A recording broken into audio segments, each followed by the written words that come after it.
Tiens, et si on parlait cinéma aujourd'hui? Quel type de production vous passionne? Le cœur de Titi Chou bat depuis l'enfance pour les films d'animation et d'aventure.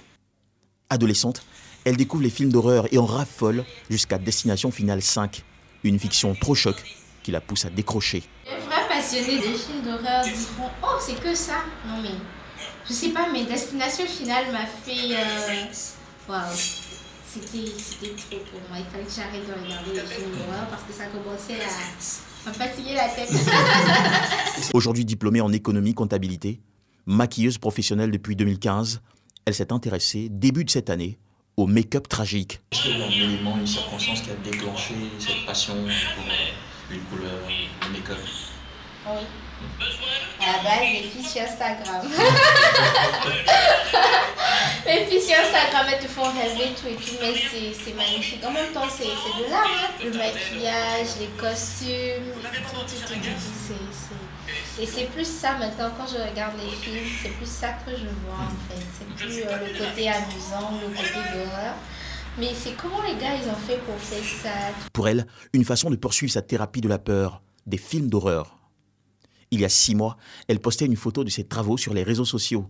La réaction fleuve et les commentaires lui ont donné du courage et des idées. Titi Chou a accepté de partager avec nous un de ses nombreux petits secrets de fabrication. Comment je fais mon maquillage des grands brûlés? J'utilise pour la chair la farine, de l'eau. Pour le faux sang, du miel, du café moulu et du colorant alimentaire. Pas besoin de latex, de sang chimique ou de peinture corporelle. Contrairement aux autres professionnels, Titi Chou se distingue par l'emploi de produits simples de notre quotidien. Et au bout de 10 petites minutes, la mixture est prête. Le miel apporte son onctuosité, le café moulu sa noirceur, le colorant alimentaire jette du sombre, les fonds de teint rajoutent des nuances de drame. Make-up tragique, make-up magique.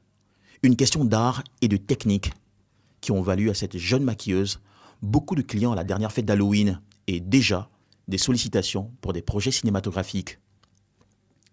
Le résultat est là, on y prend même du léger froid. Son make-up tragique, c'est l'illusion du drame qui a pourtant une bonne saveur d'aliment. C'est comme de la cuisine autrement, une cuisine au service du 7e art. Image horrible certes, mais rassurante pour l'avenir du cinéma ivoirien, car de nouvelles vocations comme Titi Chou servent une créativité qui nous promet du grand frisson. Wow. Merci. Quel talent. Quel talent, il s'appelle Diado Deti Dion. Et félicitations à elle. C'est une façon de démontrer que dans le 7e art ivoirien, il y a une relève, il y a de nouveaux talents, il y a une nouvelle créativité. Et donc, qu'est-ce qu'elle utilise? La farine, oui, le chocolat? des produits alimentaires, ce qui Ok. est assez exceptionnel dans ce milieu parce qu'en général, les professionnels maquilleurs, make-up, enfin de make-up tragique utilisent plutôt des produits plus chimiques pour donner l'illusion Donc là, de c'est la des produits blessure. lapables qu'on peut laper dans le film.